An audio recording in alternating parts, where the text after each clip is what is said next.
محمدا معه وأهله اللهم صل على محمد في أول كلامنا اللهم صل على محمد في وسط كلامنا اللهم صل على محمد في آخر كلامنا۔ حضرت ابو ذر رضی اللہ تعالیٰ عنہ کہتے ہیں کہ حضور اکرم صلی اللہ علیہ وسلم نے ارشاد فرمایا کہ ابو ذر، اگر تو صبح کو جا کر ایک آیت کلام اللہ شریف کی سیکھ لے تو نوافل کی 100 رکعات سے افضل ہے، اور اگر ایک باب علم کا سیکھ لے خواہ اس وقت وہ معمولی ہو یا نہ ہو تو 1000 رکعات نفل پڑھنے سے بہتر ہے۔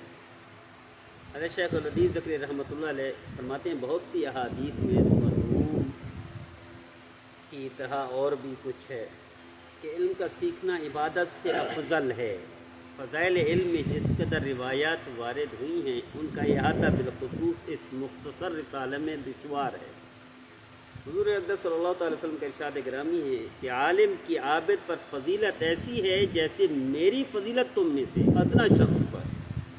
ایک جگہ ارشاد شیطان پر ایک فقیہ 1000 عابدوں سے زیادہ سخت ہے۔ ہم زندگی بھر سنتے ہیں قرآن پاک امام کے پیچھے، لیکن ایک رکعت کی ایک آیت کا مطلب بھی نہیں سمجھتے۔ اب جب سکھانے والے آتے ہیں تو ہم سیکھتے نہیں ہیں۔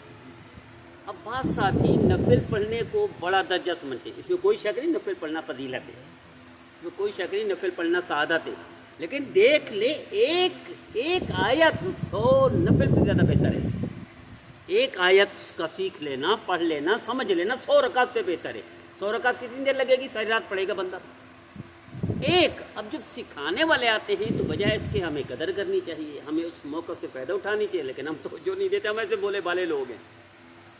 یعنی انفرادی عبادات کو بہت اہم سمجھا جاتا ہے، جبکہ حضور فرما رہے 1000 رکعت سے افضل ہے، 100 رکعت سے افضل ہے، لیکن اس طرح ہماری توجہ نہیں ہے، اور جو توجہ دلاتے ہیں ہم اس کی طرف بھی توجہ نہیں دیتے۔ اللہ ہم سب کو نبی کریم صلی اللہ علیہ وسلم کے ہر فرمان پر موت تک عمل کرنے کی توفیق دے۔ اسی طرح نبی کریم صلی اللہ علیہ وسلم کے ارشاد گرامی ہے کہ اگر کسی جماعت اور قوم میں کوئی شخص کسی گناہ کا ارتکاب کرتا ہے تو وہ جماعت و قوم باوجود قدرت کے شخص کو اس گناہ سے نہیں روکتی تو ان پر مرنے سے پہلے دنیا میں ہی اللہ تعالیٰ کا عذاب مسلط ہو جاتا ہے۔ اب یہ بھی ہم سب کے لیے بڑی اہم توجہ۔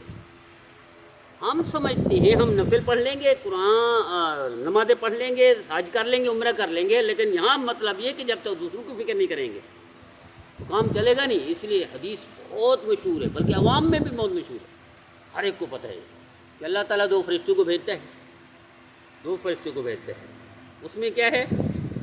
ایک مومن ہے اور ایک وہ ہے، یہ الگ ہے۔ اسی طرح امام غزالی رحمۃ اللہ لکھتے ہیں کہ ایک شخص نے عبادت کرتے موت کے قریب آ گیا، زندگی کا کوئی لمحہ نافرمانی کا نہیں گزرا، اگر بات کرتا ہوں اللہ مجھے فکر، اللہ نے کہا نہیں معاف کروں گا، کیونکہ خود عبادت کی ہے، دوسروں کو فکر نہیں کی، نہ توجہ دی ہے، نہ دلائی ہے، نہ فکر کی ہے، نہ ان کو کچھ سمجھایا ہے۔ بلکہ ایک روایت میں ہے، امام غزالی رحمۃ اللہ لکھتے ہیں کہ یوشع علیہ السلام پر اللہ نے وحی نازل کی کہ جو 1 لاکھ بندے ہیں ان کو ہلاک کرنے والوں، ان میں 60,000 تو گنہگار ہیں، اس کے مستحق ہیں، لیکن 40,000 نیک لوگ ہیں۔ یہ نیک لوگ کیوں ہیں؟ اللہ نے وہی بھیجی اس لیے کہ انہی کے ساتھ اٹھتے بیٹھتے، انہی کے ساتھ کھاتے پیتے، گناہ کا ارتکاب وہ کرتے ہیں، یہ بھی چپ کر کے خاموش رہتے ہیں، جیسے حضور نے یہاں فرمایا۔ میرا عزیزو، یہ جو حضرات تشریف لاتے ہیں ہمارے ہاں، یہ توجہ دلاتے ہیں، یہ ہمارے لیے خوش نصیبی ہے، ہم اس کو سعادت سمجھیں، اس کو ہم ٹائم کا قیمتی بنانا سیکھیں۔ ایک ساری رات نفل پڑھتا رہے، اس سے بہتر ہے یہاں 1 رکعت سیکھ لے، 1 آیت سیکھ لے، اس کا ترجمہ سیکھ لے، اس کی تفسیر سیکھ لے، اس کے احکام سیکھ لے، لیکن ہم توجہ نہیں دیتے، ہم بولے بالے لوگ ہیں۔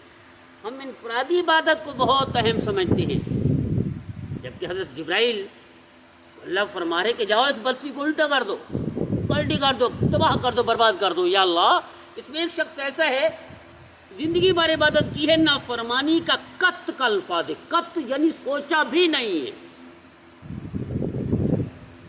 نافرمانی کرنا تو دور کی بات ہے، سوچا تک اللہ نے فرمایا پہلے اسی کو مارو، اس کے اوپر بستی کو کلٹی مارو۔ کیوں؟ یہ اپنے لیے، اپنی پگڑی، اپنی عبادت، اپنی نماز، اپنی تہجد، اپنی نفل یہ فکر کرتا، باقی کسی کی فکر نہیں۔ یہ ہماری آنکھیں کھولنے کے لیے اس طرح کی حدیثیں کافی ہیں، لیکن ہم بھولے بھالے لوگ ہیں، ہم توجہ نہیں دیتے۔